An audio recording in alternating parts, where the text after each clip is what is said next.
Welcome to the Mind of Mansion program. Wyatt Bertolone. He is the host of Press Coverage, which you can listen to on our podcast feed. Press Coverage, which is available on PlayerProfiler and YouTube, Facebook, everywhere you consume PlayerProfiler shows and programming. Welcome. Honored to be here. Excited to talk some football with you. Yeah. I'm honored to have you. You've been a guy that I've followed for many years. I was so happy that you were able to come in and host Press Coverage. How are you finding that show? You had Nathan Janke from PFF on your last show, just dropped. Talk about doing that podcast. Yeah, it's been a great time. Bringing on some of the top analysts around. And we're touching on, every format, what's relevant at this time, at any given time, just trying to give some really actionable advice to everybody out there to help them gain an edge in fantasy football. So let's get into it here. Let's talk about through the first round, right? Let's talk about the first round.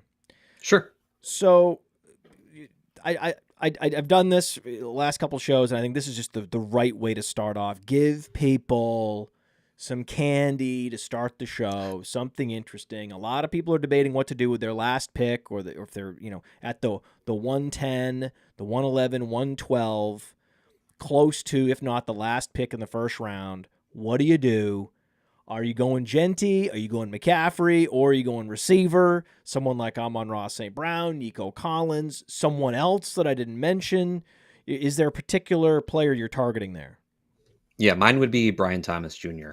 At that end of that first round. And actually, he kind of goes in the second round, so you can kind of still get him after selecting one of these other first round picks. But wide receiver 11 points per game as a rookie with 16.7. That's the ninth best all time for rookie wide receivers. Ninth in yards per target, or in yards per team pass attempt. Eighth in yards per route run. Eighth in explosive rating per player profiler. That's a really nice metric that we have over here. And now we've got Liam Cohen in town, who's obviously a very good offensive coach. I think he's going to put Brian Thomas in the right place to win. Yes, Travis Hunter is there, but I don't think that hurts Brian Thomas in any way. I think Brian Thomas proved himself as an elite alpha in the league, and when those players show themselves, I don't expect anybody to take away from them. I love it. So, okay. Travis Hunter is there. He's no longer going to have the entire offense to himself. There's another very talented receiver, and we have not seen Trevor Lawrence be a QB1 in fantasy yet. He's come close, but he's just not quite there. He hasn't broken through. This would be the year to break. If he's going to do it, it's going to be this year. Yeah. It's now. It's now or never. It really is now or never for Trevor Lawrence. You think, wow, this guy's still young. Really? It's a now or never season? It kind of is.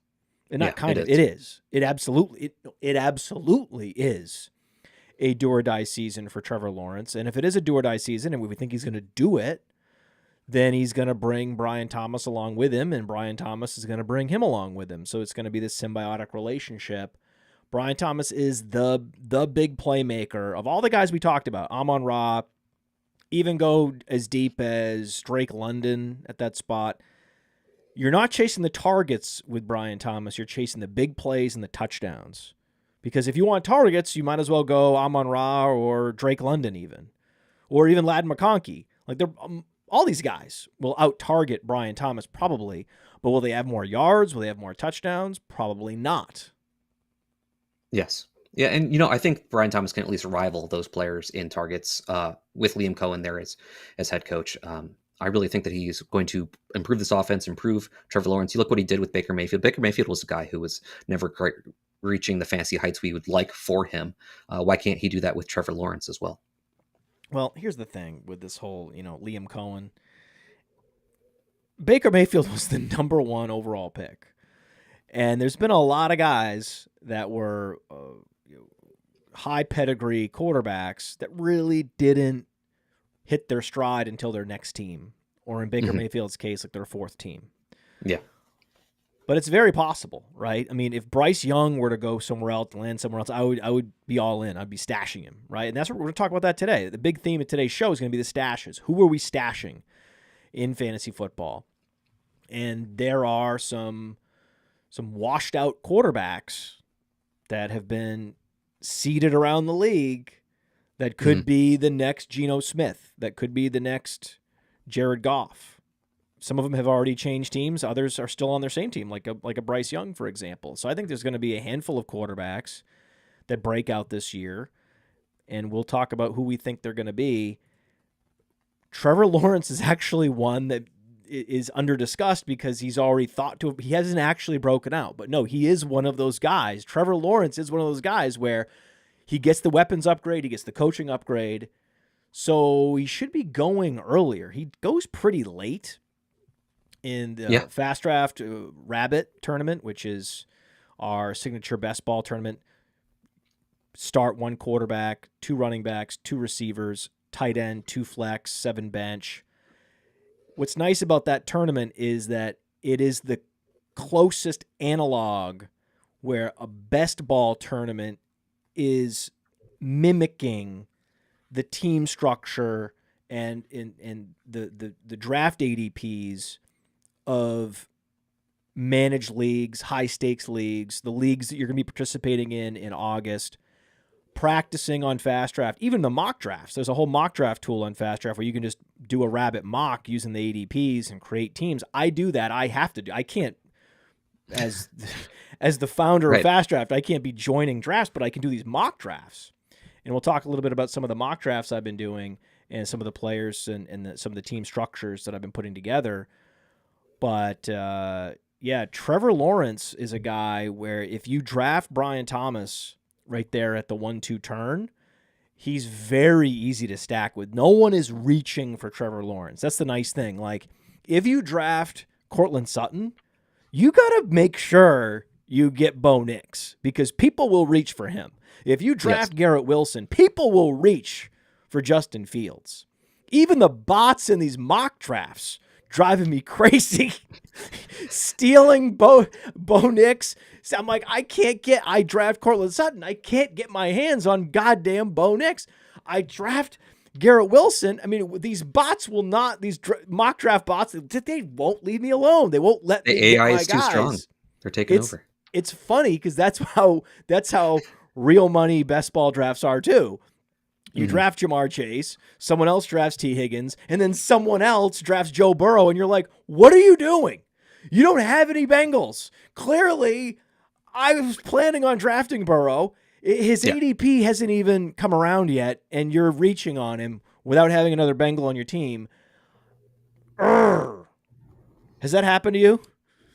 Oh, so many times. But listen, I mean, someone has to pay the rake in every draft. And if someone wants to do that, I just know that, okay, there's my mark. I know that I'm not really competing with them. They don't know how to build teams correctly. I'll continue to build my team. I'll worry about my next move because you always have to have plan A, B, C, D, E, when you go into a draft. So you just move on to the next, stack that you're targeting and you keep drafting. Yeah. So I like it. If you have Brian Thomas and you have a Garrett Wilson, you can aspire to stacking Wilson with Fields, knowing that it'll fall through, probably inevitably it'll fall through. Someone loves Fields as a standalone. Fields running through the fields naked. Right? That's what they're doing. Yes. They're naked Fields. Perfect. Right? They're running field. Yeah, because he's running through the fields. His name is Fields. Naked, no, yes. Nailed it. So it's nice, though. I can just stack him with Lawrence. Easy. Another guy is Dak Prescott.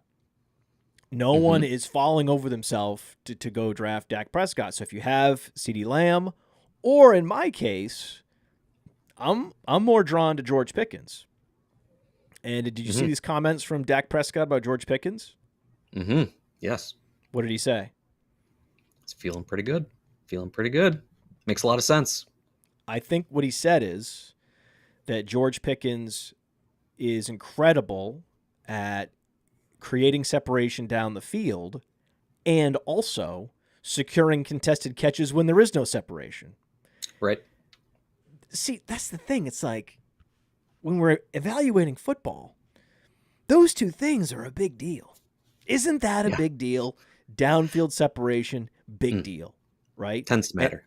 And if you're not separating for whatever reason, if you're up against an elite corner, you're still able to convert in a contested situation. So what are you doing? You're inspiring the quarterback to look to you as a first read or a second read to see if you're there. And if you're not there, he's often going to throw it to you anyway. Or if he's scrambling and he's desperate, he's going to desperation heave it to you.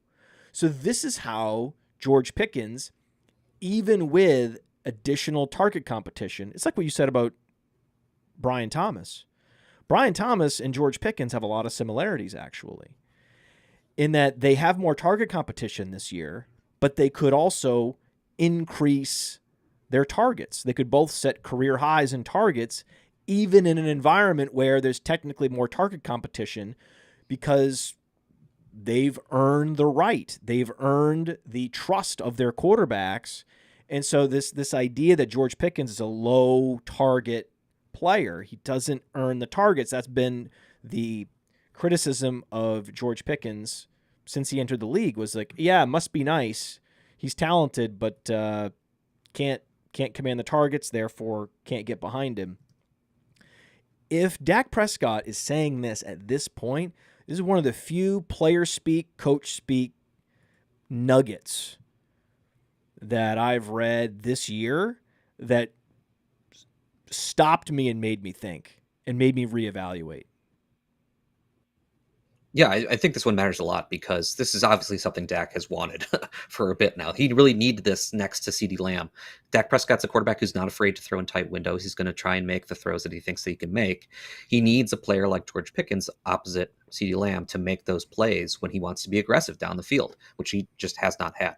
And, you have to kind of erase a lot of what happened in Pittsburgh because of the situation George Pickens was playing within. Just if you isolate just him as a player, he's obviously a very talented down the field threat who can make the most acrobatic catches you'll ever see on a football field. Like, I think he, sky's the limit kind of in the offense next to CeeDee Lamb for him, 2 straight seasons with 1,400 plus air yards. Okay, so he has exactly 2,829 air yards the last 2 years, only 8 touchdowns. Yeah. That's why his expected fantasy points is higher than his actual fantasy points, because he should have more yards. He should have more touchdowns, but he hasn't had the quarterback and the service from these quarterbacks that are either able to crank the offense up into a high-volume offense. You're not going to have a high-volume pass offense with Justin Fields. I love Justin Fields, but it's never going to be a high-volume pass offense. So if you have Justin Fields, you want to have one single option that he can always lock in and throw to. Okay, and that happens to be Garrett Wilson this year, so it's perfect for Garrett Wilson. But as soon as you start adding multiple options, you're going to want a quarterback more like Dak Prescott. And so that's why just going to Dallas was such a relief valve to be pulled on George Pickens' career. I mean, he must be so happy to be wearing that star, to be on a team where the offense is actually going to score a lot of points. He's going to have a lot of red zone looks. He's probably going to, if he has 8 touchdowns the last 2 years, he'll score 8 touchdowns this year. It's very possible.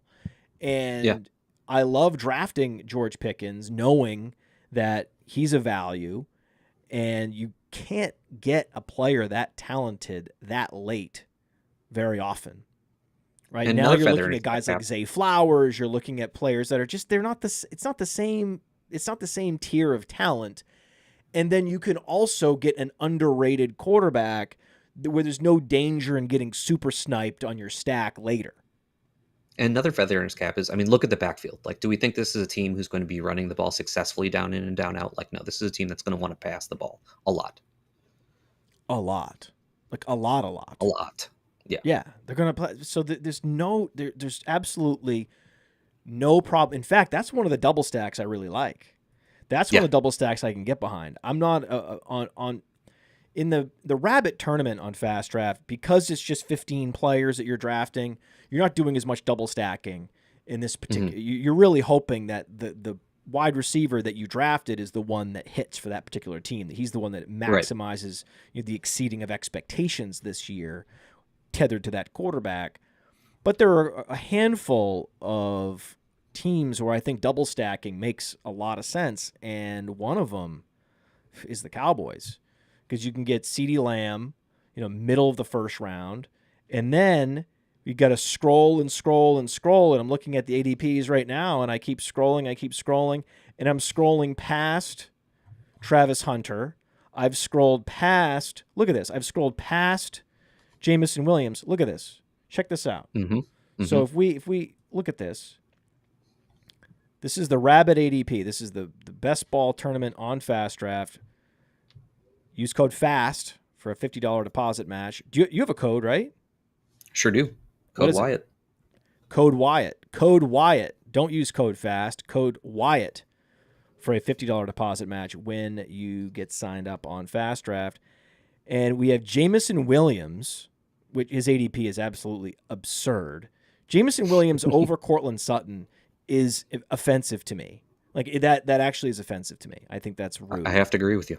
That's rude. That is a rude thing. But these drafters are doing this. They're doing this. So whoever they are, they're soft. These are soft drafters in this tournament, clearly. But I'm scrolling, and now here we are. Finally, we get past Travis Hunter, whose best case scenario is George Pickens, pretty much. And now we're at Devontae Smith, who basically is in the same situation as George Pickens with lower volume. And now we're finally here, and George Pickens and Calvin Ridley. This is the sweet spot. In this particular tournament, slot 57 and slot 58, Pickens and Ridley and Pickens. Look at Ridley's on the upswing. Like Ridley's up 3 spots just recently. But you have to be drafting receiver right here if you can get either of these guys. Who do you like? You like Pickens over Ridley? I do. Yeah. You like Pickens over Sutton? Not over Sutton. Sutton, number 1 wide receiver there for Bo Nix. I think Bo Nix can take another step up. A little bit higher projection for me for Sutton over Pickens, but I mean it's not that different. No, it's not. And the problem with Bo Nix is, and this is real life.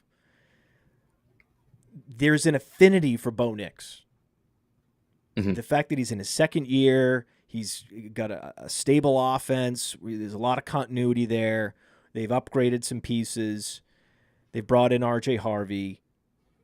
It feels like he's going to take a step forward, and the mobility, and you draft Sutton, and you just get sniped. You get sniped on Bo Nix, and you have to be ready. In these best ball drafts, you have to be ready and willing to pivot when you get sniped. You can't, you certainly go in there with the ideal, okay, I have Wilson and I'm going to get him stacked with Justin Fields. I have Cortland Sutton, I'm going to get him stacked with Bo Nix. This is going to be great. And it doesn't happen, and you need to be able to pivot. And I actually posted this on social media, on Twitter X, at @fantasy_mansion, and in the Fast Draft Discord.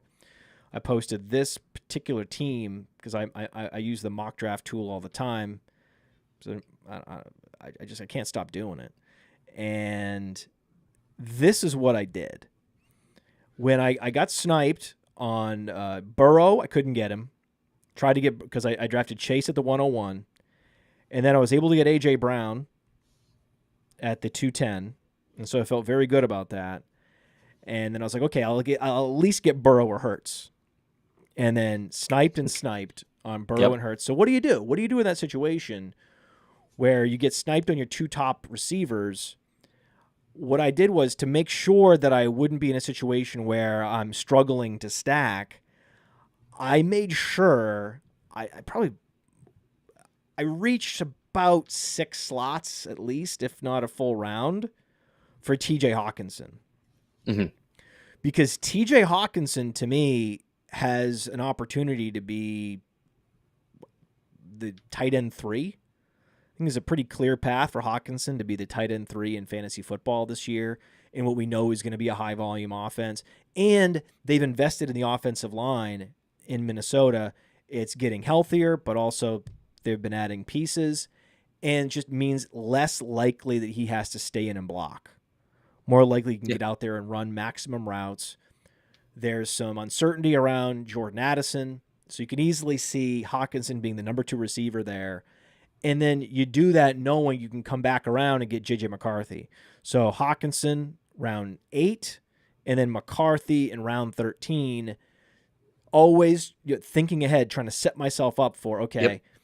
I have Josh Downs. I'm not stacking him with Daniel Jones. There's no fucking way I'm drafting a Daniel Jones in a 15-round league where you draft, with 10 teams, where you go, it's 150 players deep. I'm not going Daniel Jones. No, I'm not doing that. Can't do it.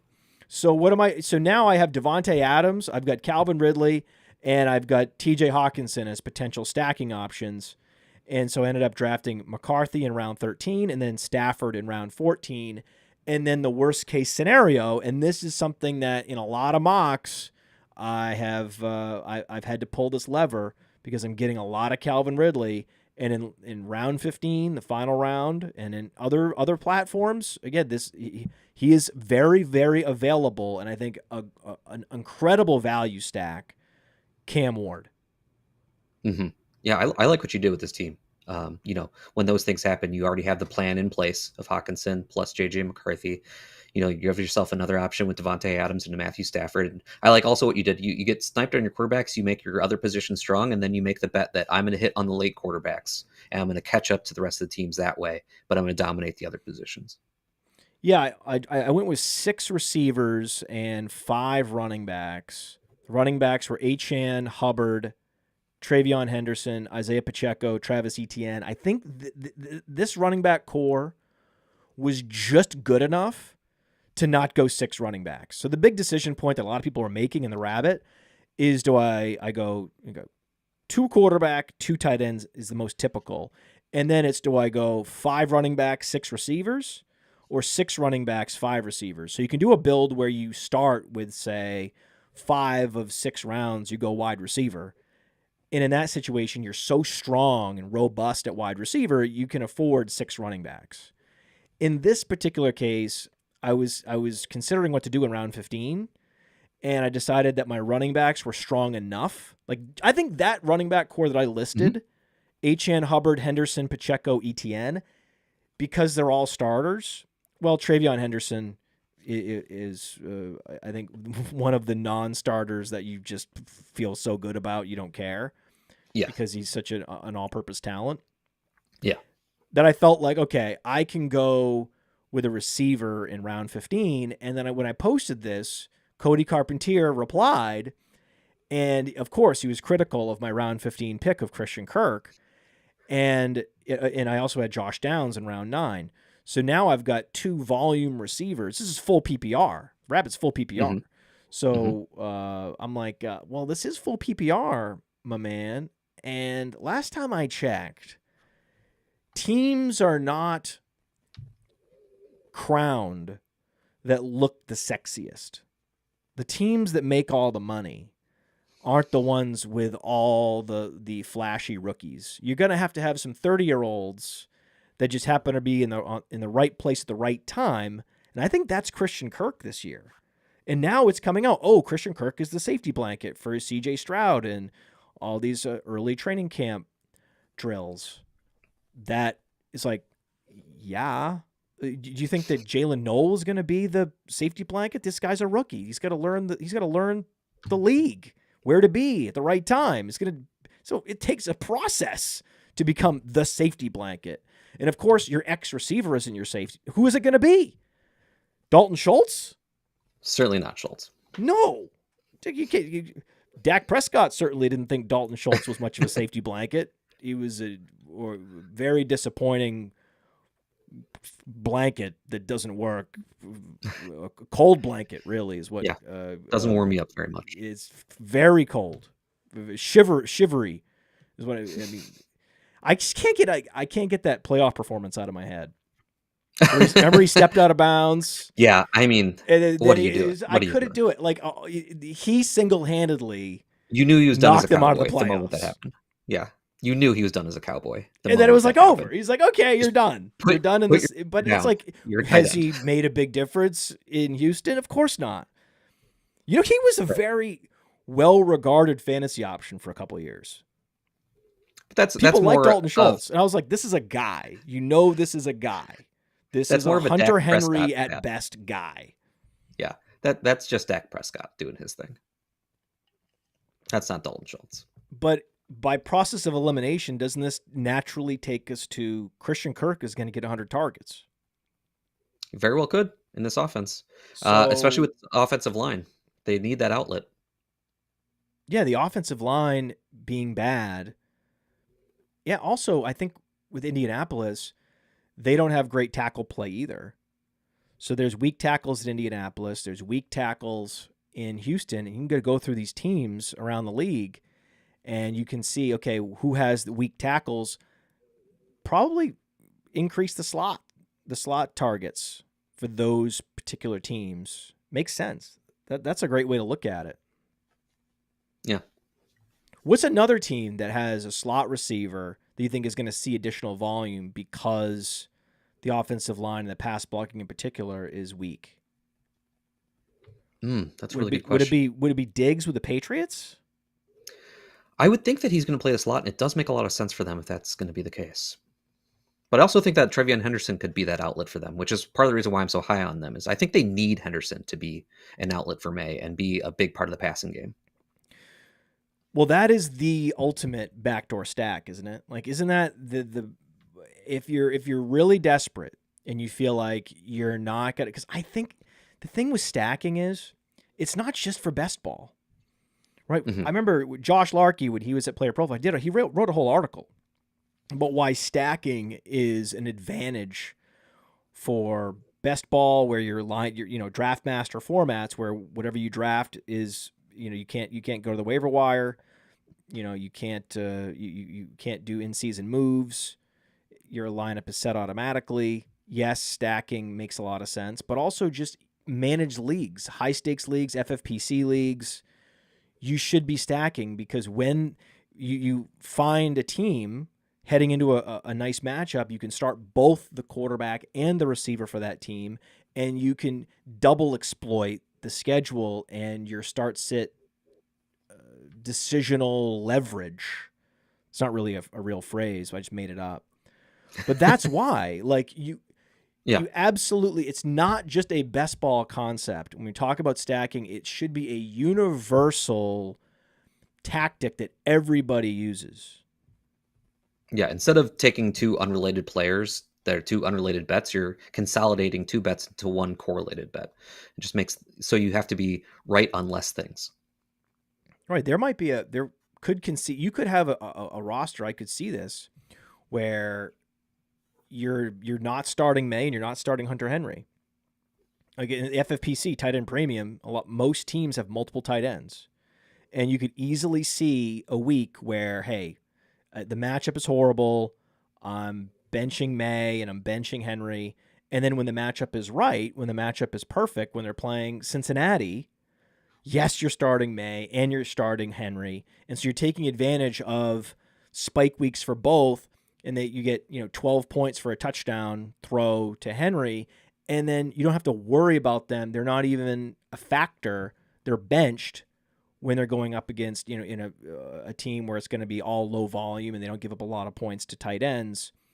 I think it will be a big victory if a couple of years from now, the casual fantasy gamer that just is in a few leagues in August is talking about stacking as something they're trying to do strategically in drafts, because it's something that it's very helpful, and it's also fun. And so what we've done with Fast Draft is, when you're drafting a receiver, if you already have that quarterback, there's a little stack icon next to those receivers' names. You'd be surprised. It just makes it. Have you played in the Rabbit? Have you seen this? Sure have. It's a great interface for drafting, and it's just Fast Draft lives up to its name. You can get drafts done very quickly. It's a great experience. Yeah, and for some reason, your eyes get trained, and it's nice to be able to just scroll, because sometimes when you only have 20 seconds, it's like you're scrolling up and down. You might maybe kind of lost track of where you are on the list, and you can just go woo woo real quick. And you go, boom, okay, there's the guy, and zero rating on the guy that has that stack icon. And we want to lower the probability. It's a real interesting fine line where you want to have fast drafts where they don't take long, right? 20 minutes, but also you want to minimize the probability that people hate their fantasy team. Because that's the thing with other structures, other best ball structures. I often found that I hated my team. And now, because there's less room for wild and crazy builds when you only have 15 players, it's just it's you find yourself liking your teams more and not having the self-loathing about, oh man, I shouldn't have drafted 3 tight ends, right? Whereas in fast draft, there's actually a scenario where people are drafting 1 tight end. Because you're just drafting 15 players, there is a theory of the case that if you go Bowers, you don't need a second tight end, which is kind of cool. So there's lots of tactical changes to a bit different format, but that doesn't necessarily mean that you're going to increase the number of teams that you despise. Which most of the teams when I'm mock drafting, I like the team. Like the team I just talked to you about, I like it. Like it's got players I like on it. I guess it's got Josh Downs. It's got Devontae Adams and Calvin Ridley, which first year I've ever liked him. I like him this year. Hawkinson and David Njoku. Like I like Trevion Henderson. We like these players. Even Achane. I don't like Achane. I like getting him at the beginning of the 3rd round. I like that. If he's available at the beginning of the 3rd round, that's where I like Achane. I mean, the one thing about Achane, which is interesting, is he could be helped by a quarterback change. So if something happens in Miami, whatever it is, benching or an injury, whatever it is, they're already talking about it. Like the beat reporters are already talking about scenarios where Tua gets injured. This is not something we often see in July. Yeah. It's a tough scene over there. It's a tough scene, and I think it's so telegraphed. So it's very hard to push the button on Tyreek Hill. He has to fall like a round for me to feel good about drafting Tyreek Hill. How about you? Are you in on Tyreek Hill this year, or is it like only if the value is incredible? No, it's got to be a value. He's got to fall for me to be interested in Tyreek Hill right now. It's like we have to make a lot of excuses, I think, at this point for Tyreek Hill, especially because his price is aggressive. Like I don't think we're getting any discount for just watching him have his lowest points per game since his rookie year. And I know, wrist injury, everything with the offensive line, all that stuff. He's also 31 years old. Maybe he's at this point. There's just a lot of stuff there. Well, let's just look at this for a minute. Let's look. I mean, his season stats last year. Okay, he had the wrist injury. Okay, but he's now 2 years removed from the 2,000 air yard season of 2022. Air yards come down, but the touchdowns go up. 23 fantasy points per game in 2023. Absolutely incredible.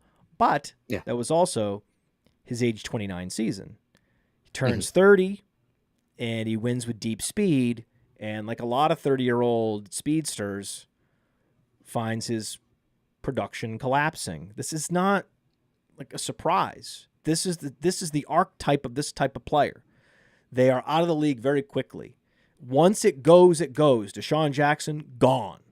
Right? As soon as it goes. So we've already seen an incredible look at the I'm just looking at the Tyreek Hill season stats, just the base stats. 17 games played, receiving yards cut in half, air yards down by 500. And yet, okay, so we'll draft him in the 3rd round instead of the 1st round. It's not enough of a fall for me. The offensive line is still bad. Tua, there's everything going on with Tua. There's just so many things that can go wrong with this offense. It's tough to want to be invested for me. Like Achane, I have some excitement for because he can just get there on pure volume as receiving back. He can still do that even in a bad offense. We saw it last year. But Tyreek Hill, there's just so many things you have to make excuses for going into 2025 for his price to still be that aggressive. And he's climbing right now because since the Jonnu, departure, yes, will that help consolidate some targets around the offense? Yeah, probably, sure. Yeah, but I don't think Jonnu leaving should make us that much more excited for Tyreek Hill, right? I can't do it. They added Waller. What are we talking about? This is still a terrible situation. And if you like Trevion Henderson and Hunter Henry because the tackle play in New England is suboptimal or subpar, if we like Christian Kirk, and you might even say that about Dalton Schultz. It could even be a reason you like Dalton Schultz. If you're a Dalton Schultz person, I mean, do you? But the logic is sound either way, that we know this quarterback is going to have less time to throw than the average quarterback, so they're going to stick probably closer to the line of scrimmage with an inordinate number of the throws. Makes sense to me. Well, the reverse has to be true. That if you're going to be starved for time to throw, you can't be waiting for your player to generate deep separation. Yeah. Yeah. So can't do it. Let's say that there is a quarterback change in Miami. It would be Zach Wilson. And I think Zach Wilson is a nice candidate to be came out of nowhere, off the scrap heap. No one believed in him, and he found himself in a situation where he was throwing to some quality receivers. He did have Achane out of the backfield. He was a guy that heavily targeted Breece Hall. So there are some outs here for Achane. There are some outs even for Waddle, but at that price point, there's really no outs for Tyreek Hill. And I think that, man, gotta say that there's some merit in stashing Zach Wilson in 2 QB leagues. Yeah, I can understand that. I'll be honest. I can't see it with Zach Wilson after watching struggle for so much in the Jets. But hey, maybe that's that Jets stink that we see people escape and continue to do better things after getting away from there. He absolutely has the physical talent that you'd look for in a QB, and that's why he's going to continue to get shots in the league, because he is athletic. He has a serious arm, can put the ball anywhere on the field if he wants to. Maybe Mike McDaniel can rein him in a little bit and get him to play in structure, because that's his problem, right? Is Zach Wilson can't play in structure, can't play in timing, and Mike McDaniel's offense is built around that. So he's going to have to craft him into the QB who can do that. But if he can, he certainly has the physical tools to do something in the NFL. I think he's a mustache. I really do. I think that because he has the athleticism, he's a tactical scrambler at the very least, and he's got the big arm, and he's got the weaponry. We've seen Sam Darnold look terrible, and then suddenly he's viable. And a big part of this is the weaponry. It's like, hey, I go to Seattle, and now I'm throwing to Tyler Lockett and DK Metcalf, and I have real receivers to throw to, and I've got some structure. It's also interesting that Mike McDaniel decided they wanted Zach Wilson. Even if he is sort of a rigid coach in terms of, hey, I have a structure to this offense, you need to go through your read progressions, and we don't like a lot of improvisation, he decided on bringing in Zach Wilson. He clearly thought something about, and they didn't add another backup quarterback. They were like, no, we're good with Zach Wilson. We have a very fragile starting quarterback, and we're good with Zach Wilson. I was critical of that. I thought that was too audacious. Right. But from a front office criticism standpoint, I thought it was just cavalier. But I'm happy. Hey, we're here now. Like that, though. And we're playing fantasy football, and it's time to get on board stashing Zach Wilson. I think Zach Wilson is one of my signature stashes for 2 QB, especially Dynasty. He may be available, and I doubt it. He's not available in any of my 2 QB and Superflex Dynasty leagues, but he could very well be available in some ones. And there are startups happening this summer, and he's just one of those guys, final round of a startup, get him in there, and you'd be surprised how quickly the narrative can shift on players like Zach Wilson. It's hard to imagine right now when you think about Zach Wilson, he's a punchline. Yep. But you'd be surprised, especially when he's tethered to one of these coaches. Now remember, okay, Mike McDaniel's not an coach right now. He's actually like one of the top 5 favorites to be fired first. Yeah. And I think that's more likely than not. I don't think he finishes the year. If I had to bet, I don't think he finishes the year as the head coach of Miami. But there could be a period of time this year, there could be a segment of this season where you've got the idea, you've got the young genius coach with the glasses, and he's he's turned to this new, formerly flashy, headbandy quarterback, and he's been able to tame him, and he's been able to fix him, and right? It totally sounds plausible. And then all of a sudden, this is a guy that people are willing to pay like a first rounder for in Superflex and 2QB leagues. You're like, I'll give me a late first for Zach Wilson. I mean, he's the new quarterback in Miami, and he's been crushing it. He's, and it's like, To your point, not many people thought that much of Tua before Mike McDaniel got there. So, every year there's multiple guys, but you have the top 3 pick, tools, headbands, coach with glasses. I mean, the whole thing. It's just it's aligning. So I can close my eyes. I've been doing this long enough. I can close my eyes and I can see it. I could see everybody talking about Zach Wilson, how he's the biggest pickup, and how people are picking him up in single quarterback leagues. You could see it. So easy to see. So easy. So easy. Now, we've got assurances also recently that Luther Burden's going to be fine. Soft tissue injury, doesn't matter. He's good. He's good to go, right? I don't believe that. And so I have Luther Burden, I have soft tissue injury. To me, that's just all the more reason to be all in on Rome Odunze. I mean, at his ADP, the idea that you can get a player that has Marvin Harrison level upside, but a couple rounds later, with a quarterback that actually could be unlocked instead of a quarterback that's in sort of a stasis. No one thinks Kyler Murray is going to be better this year. He's going to be Kyler Murray. Caleb Williams is one of those players. He's another one of those players. So that's another player. Heartbreaking. I draft DJ Moore. I draft Rome Odunze. Guess what?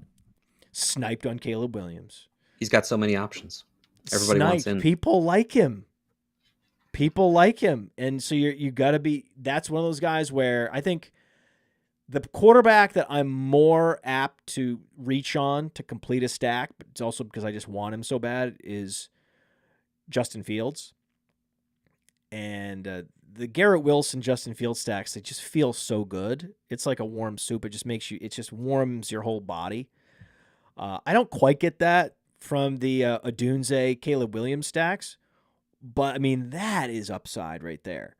That is, he also has the coach, right? The new offensive coach that everybody wanted, and is the it coach for the next 50 hours, right? And so that you could just see it all clicking into place. And when I look at Odunze's ADP in every platform, I'm like, okay, all right, yeah, a little expensive for what he did last year, but totally worth it. My main thing is I don't want Luther Burden, but I am excited about the offense. So that leads me to the other pass catchers. I personally like DJ Moore at cost more than I like Rome Odunze. I think, just known talent, known producer in the NFL. Occam's razor says this is going to be the guy we want. But I also want to take shots on Rome Odunze too, because I still believe in the talent that he has in the offense. He is one of these players who, he could not connect as a rookie with Caleb Williams. I think a lot of that's going to change now with a revamped offensive line. They really built on that offensive line. I think Ben Johnson's going to put him in the best situation to win. I think that this offense is ready to explode in 2025. I'm really excited for Caleb. I'm really excited for DJ Moore. I'm excited for Rome Odunze. Not so excited for Luther Burden. No. But yes, I'm taking shots on this offense for sure. Let me ask you a question. What's more likely, a big, hairy Rome Odunze breakout, or Zay Flowers suddenly becoming a go-to option for the Ravens? I'm going to say Rome Odunze. Okay. What's more likely, a bounce-back season, a big-time bounce-back season from Jalen Waddle, or a breakout from Odunze? That one's pretty close, because I was just talking a lot of shit about Miami. So that one's a little bit tough. I do still like Waddle a little bit, though. So I'm going to go Waddle here, but that one is very close. Okay, I'm going to go Odunze. Now, here's where I think that the ADPs are efficient. Big time bounce back season from Olave or breakout for Odunze? That Olave is one of these wide receivers. I'm not sure we'll ever get the season we think that he can have from him. It just refuses to happen. So I think if we want to draft for floor, which I don't know, we don't draft for floor that much, we would be drafting Olave. But if we want to draft for ceiling, we draft Odunze there. Okay. Now, here's the one. This is a polarizing one. You ready for this? Okay. Breakout season where he establishes himself as a true alpha in the league for Juwan Jennings, or breakout season where he establishes himself as an alpha in the league for Rome Odunze? Give me Jennings there. Really impressed by what he did for the 49ers in 2024. I always thought he was a player who was good. And every time he got the opportunity, through these years, he looked good on the field, just stuck behind players. And this is a dude who's just been working, finally gets his big opportunity last year, and he just absolutely balled out with it. And yes, I like Ricky Pearsall enough. I'm not sure that he's a target dominator in the league. I think that, Juwan Jennings, he's took over that X role for the 49ers, which is a very important role in the Shanahan offense. I think Brandon Ayuk, we don't know when we're going to see him. Complicated knee injury. Even when he does come back, probably slow to get going in the offense. I'm excited for Juwan Jennings in 2025.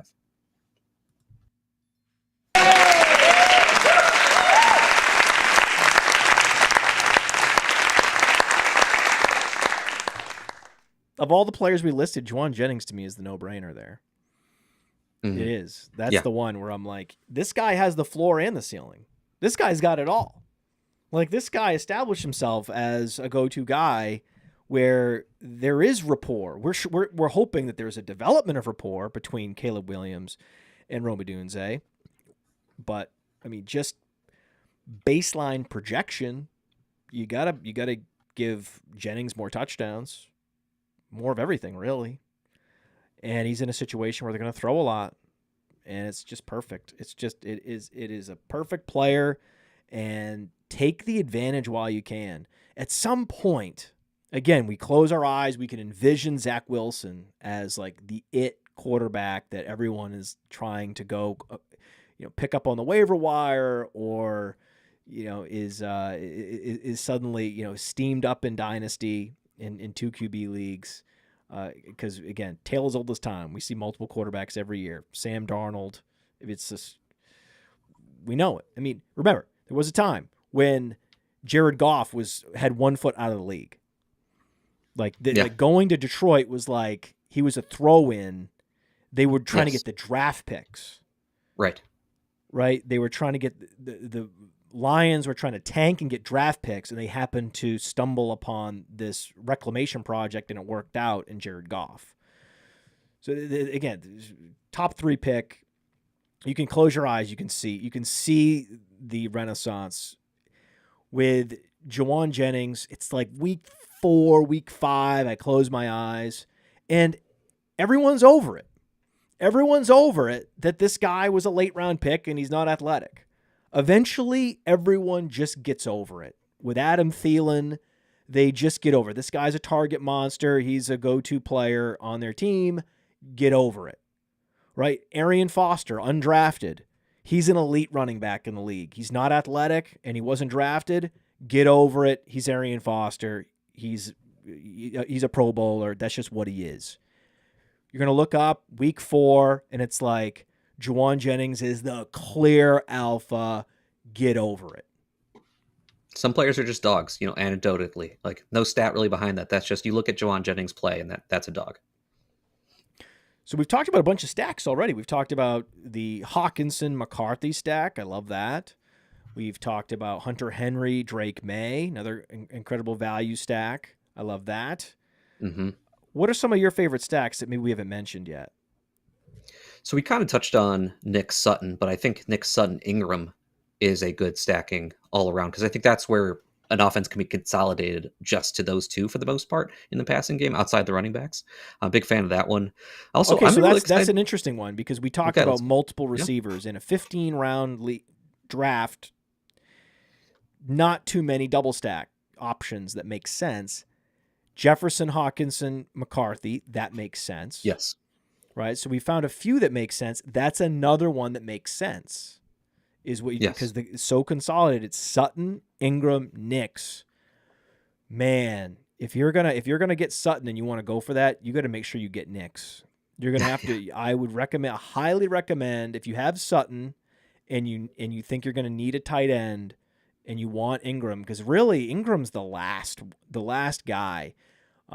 Kelsey goes, then Ingram goes, and then suddenly, yeah, you go Njoku. I've certainly drafted a bunch of Njoku, but it doesn't feel as good because he's a Brown. It's just not the reliability. The floor is not there like it is for Ingram, and so really a lot of times Ingram is the last super incredibly solid, has the high floor and the high ceiling tight end option available. After that, you're pretty much either going for ceiling options or floor options. Where okay, I got Njoku, he's giving me my ceiling. I've got Hunter Henry, he's giving me my floor, but I can't really get both. Ingram off the board, so. My advice there is reach around for Nix. You're not going to regret it. Whoever you drafted there, whoever you were thinking about drafting instead of Nix and risking not getting him, it's not worth it. Just get Nix. He's got the mobility. He's got the weaponry now, especially with adding Ingram. So, and then that is one of the nicest, most consolidated double stacks that you can find.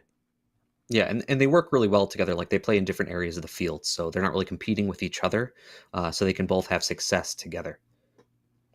Yeah, I think that's. Give me one more. The other one is I went down, the ladder a little bit. We're talking about teams, we're talking about offense, talking about costs, and that's the Raiders. Geno, Jacoby Myers, Brock Bowers. I'm just really excited for this offense in general. I think the moves they made this offseason to just raise the floor of this offense were really big. Pete Carroll coming in. He's, this winning coach. He's not here to rebuild. He's here to win. He brings in Chip Kelly, who's always ran at a high pace in the NFL. Now, obviously, that's changed a little bit in college. We know about that, but that's when he was running with Ohio State, where he's got this amazing, running back room. Like, of course, he's going to run the ball a lot, and it's going to be paced down a little bit. But bringing in Geno Smith is such a big floor raiser for this offense. Like, bad QB last year, good QB this year. That matters so much, but the costs haven't really raised for these kinds of players. Myers, you can lock in 1,000 yards, 6 touchdowns, 80 catches like pretty easily. Brock Bowers had the greatest tight end season we've ever seen, had set the rookie reception record regardless of position. I think this team could put up a lot of points, and they're in a division where they have to put up a lot of points because it's a very competitive division, playing in the same division as Broncos, Chargers, Chiefs. Like these are offenses that are going to put up points. The Raiders are going to have to try and keep pace with them. So I think like when you're talking about finding backup stacks, even if you don't have Bowers, you can move on to, okay, I know I can take Jacoby Myers and then set him up with Geno later on. But if you get Bowers, you can go the full stack and profit. Now, I know people like Jack Bash. I get it, right? But, I mean, listen, man. Like, look at the receivers on the Raiders. Now, Jacoby Myers' ADP is not that inexpensive. I wish it was a little more inexpensive because he gets mixed in sometimes as an option where I'm like, okay, do I go Jacoby Myers or do I go Rome Odunze? And it's like, I'm chasing that ceiling. But if it's between Jacoby Myers and, say, Ricky Pearsall, and I like Ricky Pearsall a lot, I really do. I want that, but you're getting a little bit of both with Jacoby Myers. Jacoby Myers could easily have just an outlier touchdown season. That's all he needs. He just needs one of those 7 touchdown seasons. Very possible with the upgrade at quarterback, especially, and that Trey Tucker, Jack Bash, Dante Thornton. Does anyone think that any of these guys are going to be big target earners this year? No, man. No. Again, it's what you talked about. It's so consolidated there. Yeah, Marvin Mims is okay, but do we think he's going to be a 100-target guy? No. Is there 100 targets for Jack Besh? No. 100 targets for Trey Tucker? No. No, it's not happening. It's going to consolidate around Genty, Sutton. Wait, no, sorry.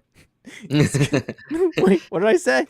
It's going to consolidate around Genty, Myers, Bowers. Yes. That's it.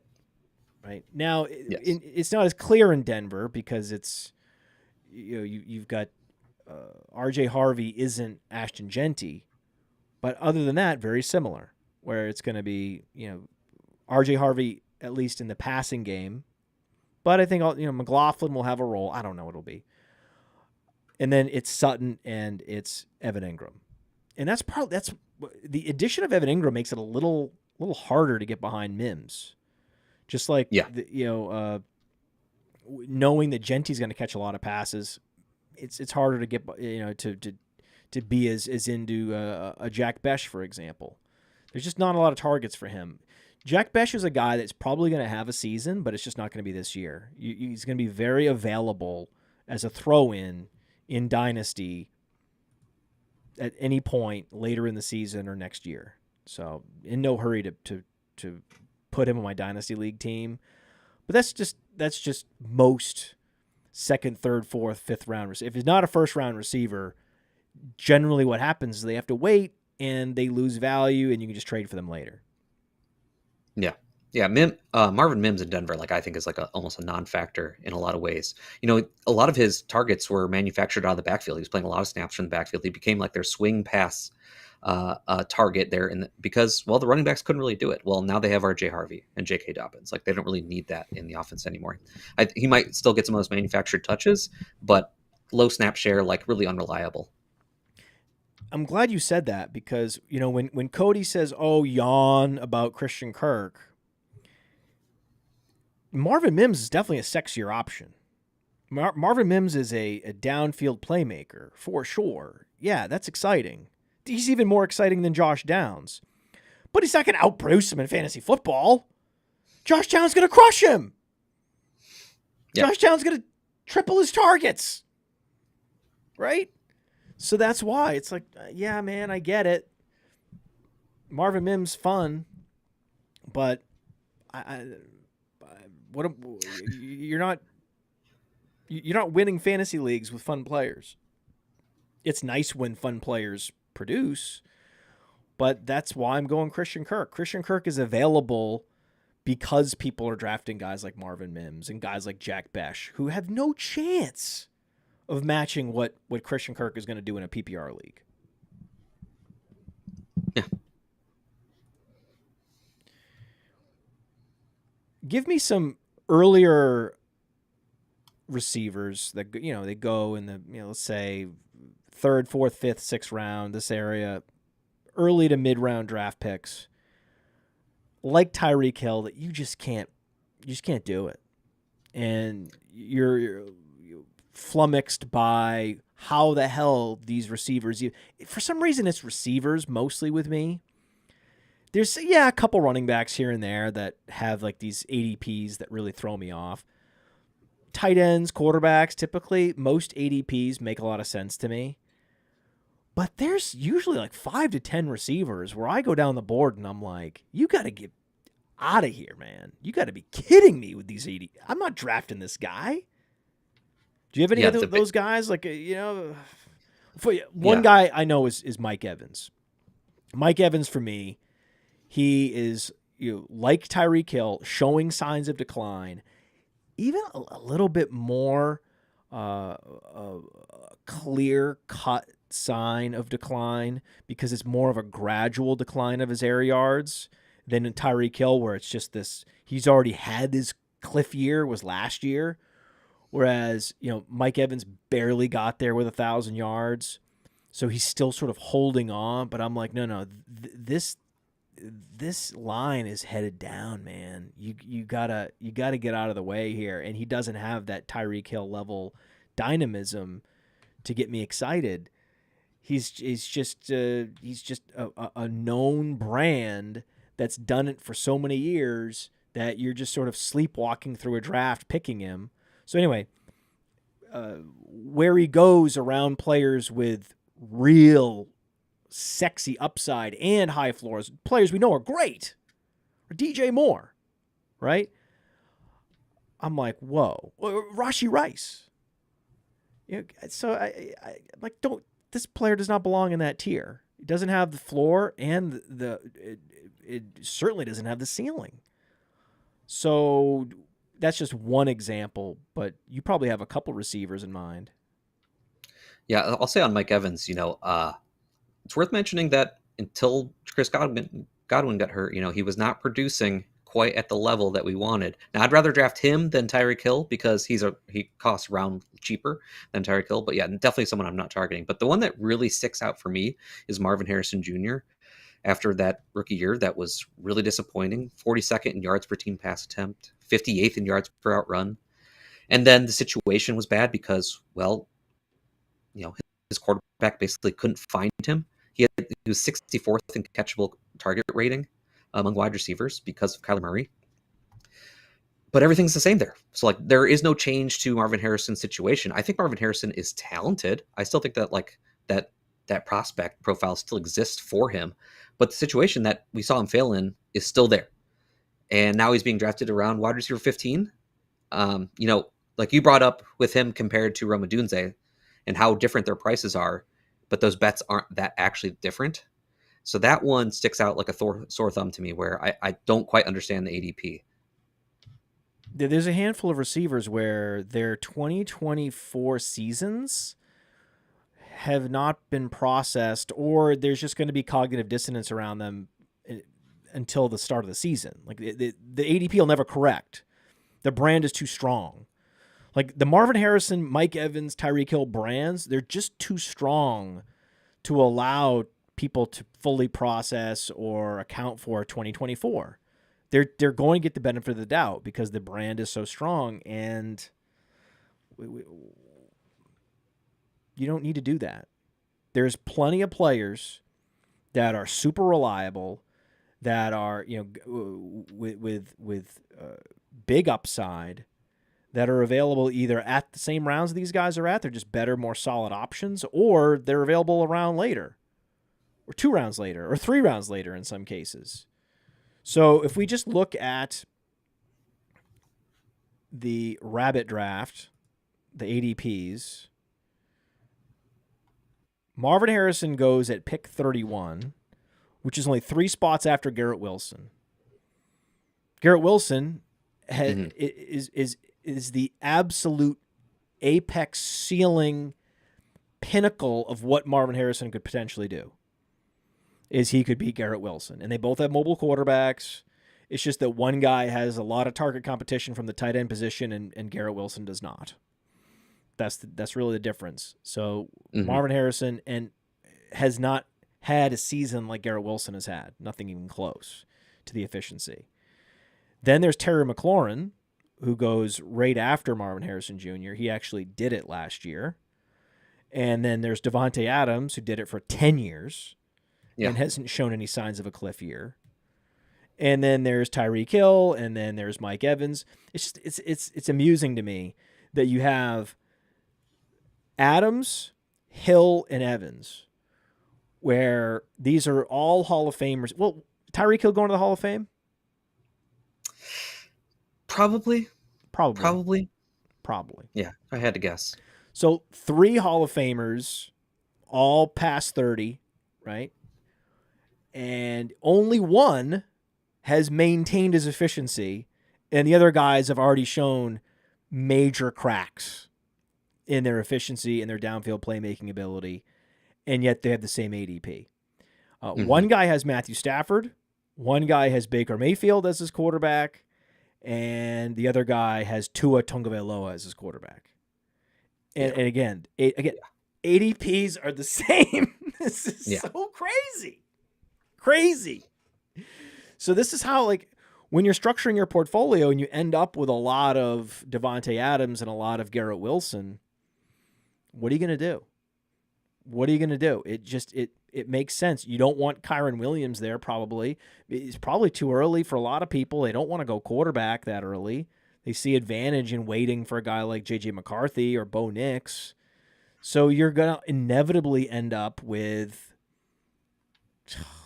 20%. 20% Devontae Adams, 20% Garrett Wilson in your best ball portfolio, and that is okay. That is okay because these are the players that you're betting are going to hit. And they're much better bets than the other guys. So it's fine. I think it's absolutely fine. And you're going to mix it up in there. You're going to have some Breece Hall in there. You're going to have in these particular spots. I think. What do you think of Jackson Smith and Jigba in that zone?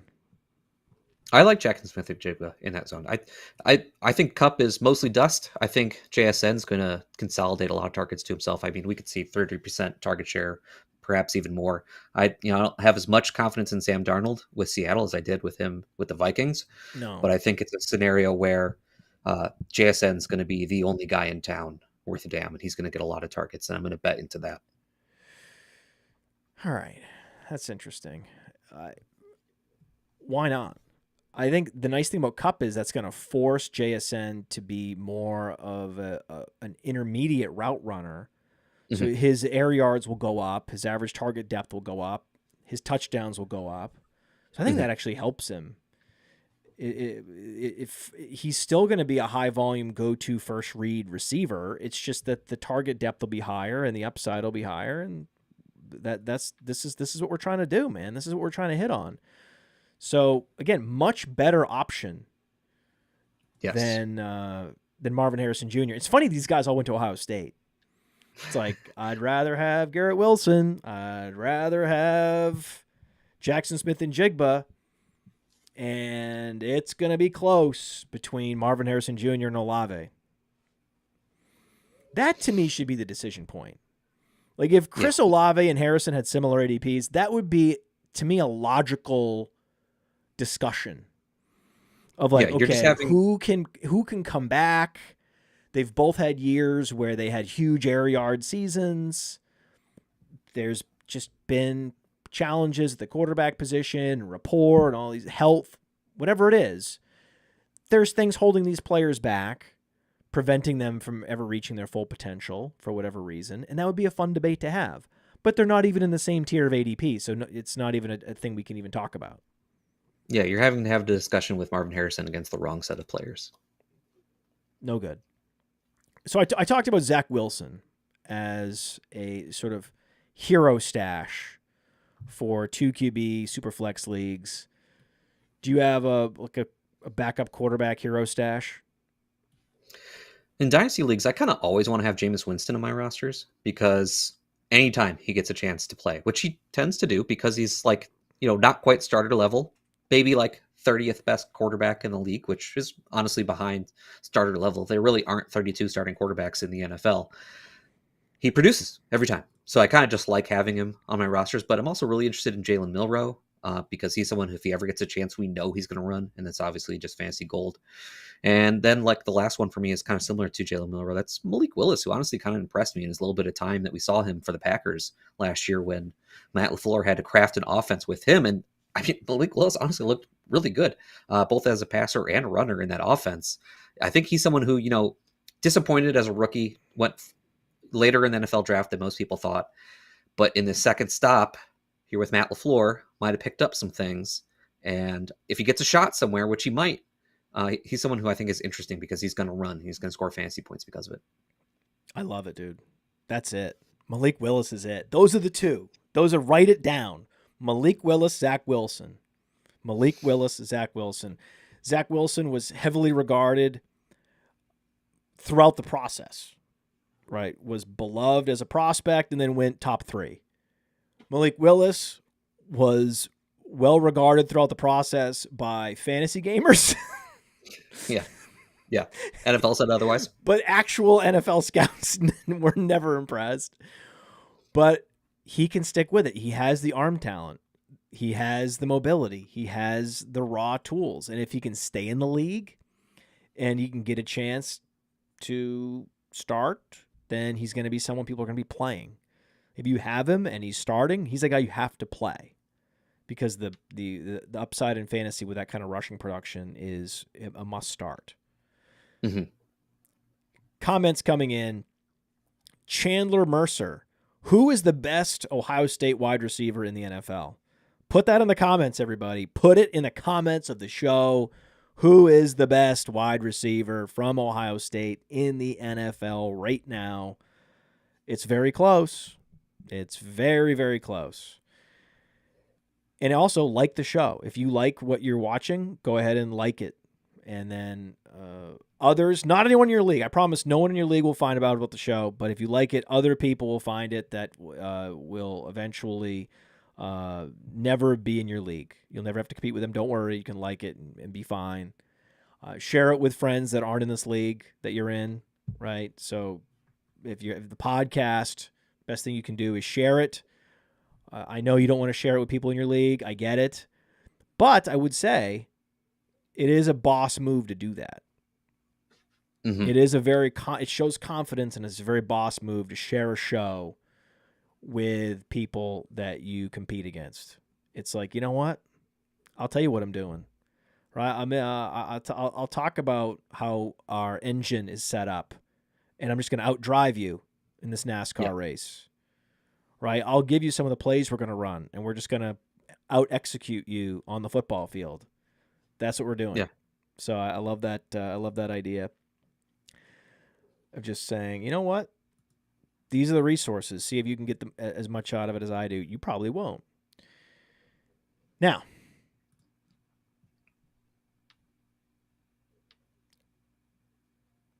one of the things that we do with the world famous draft kit, which you were a big part of, and I still actually have a write-up I owe to this draft kit, and it's going to be done very soon. I'm going to be shooting the video this week. It's going up. So all the top 50 players have these awesome videos, video analysis from analysts, with the exception of Brock Bowers, who I am going to do. I am going to do it. It's going to happen. It's going up. Okay? It's going up. But one of the other awesome things about the world famous draft kit, it is live. PlayerProfiler.com/draft kit is the in-depth team previews. We spend such a long time talking, thinking, analyzing team situations with all the key stats, like, you know, vacated targets, vacated touches, vacated air yards. If you can crack the offensive trends, then who you're drafting in fantasy sort of follows suit, kind of falls into place. And so that's like I said, a big part of the draft kit is when I was a kid and I was, you know, first getting into fantasy, and I would crack open one of those fantasy magazines. They would be these team previews, but because it's physical, they couldn't go into a lot of depth.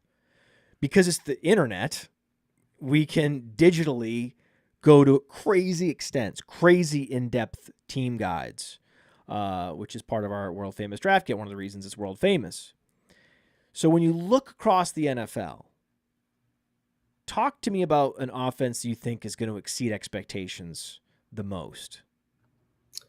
Yeah, so this is one that I wrote about in the draft kit, and that's the Browns, which I might get some pushback here from you. I've got a feeling. But the big thing here for me is that the trust in Kevin Stefanski for this offense. The last 2 years, the Browns were first and tied for first in total plays.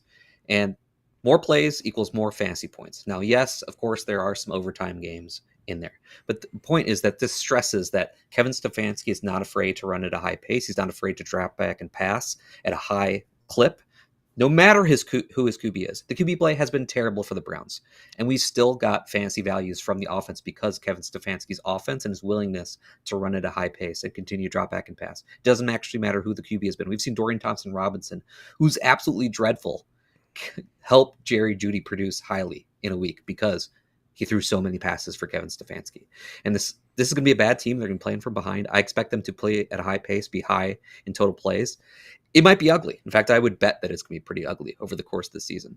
But because of the amount of plays, because of Kevin Stefanski's offense, I think that we can find multiple options who provide value in the passing game from this offense. I agree. I just don't think it's going to be the running game. I think it's going to be high volume coming from behind. And that's why I think Njoku's a great play. Yes. Njoku's been, a consistent producer. And there's upside if this offense does exceed expectations. That's the upside you get with David Njoku. Yeah. And the other option is Tillman, because I'm not so sure that Tillman isn't the best receiver. Most of these teams you go through, it's like, is there a chance that Jaden Higgins is the best receiver on the Texans? No, there's no chance of that. Is there even a chance that Pickens is the best receiver on the Cowboys? No. As much as I like Pickens, the answer is no. It's clearly CeeDee Lamb. There's no way Rashid Shaheed's better than Chris Olave. And we can go down the board. And this is the case with most of these teams. We know who the alpha is, Tet McMillan. There's no question about that. This is an interesting situation in that we're not quite sure. We're not quite sure because Jerry Jeudy has been a guy for many, many years, and then when he did get 20 targets a game, he delivered for fantasy. Cedric Tillman's best comparable player on Player Profiler is Nico Collins. He is like same body, same college production, same draft capital. I mean, flashes in his first couple years. I mean, there's a lot of similarities there. And I like betting on teams that have volume, but you're not quite sure if things are going to click into place just because it's, that the Browns are in the bottom 5 in terms of like overall talent on the offense. So things could break against them. Things could break their way. I think things are going to break their way, but I also think things are going to break the way of Carolina. I think Carolina has actually a better chance of things breaking their way than the Browns do, just because they have a better offensive line. They have more stability and continuity at quarterback. They are adding Tet McMillan. So there's a lot of, I think the Panthers are my pick to be this sort of dark horse offense that delivers for fantasy. But it's the same thing. Like, I like Jalen Coker late. I like Jatavian Sanders late. Just like that. That's where it's just the difference is I'm also in on McMillan, where I'm not in on Jeudy. That would be my only difference between those two offenses. I'm a little more all in on the Panthers. Yeah, I like the Panthers too. And Cedric Tillman in college, he was a highly regarded prospect until an injury kind of derailed his collegiate career. He ends up falling in the draft a little bit. And look, this is going to be small sample size. I get it. A little bit of extrapolation season here, all those things. But after Amari Cooper was traded, in the 4 games in which Cedric Tillman played before his concussion ended his year, 4 full games, he scored 4 PPR points per game more than Jerry Jeudy did in that time frame. Thank you. This is the window. This is the window where we can look in and be like, there's doubt, right? There's ambiguity here.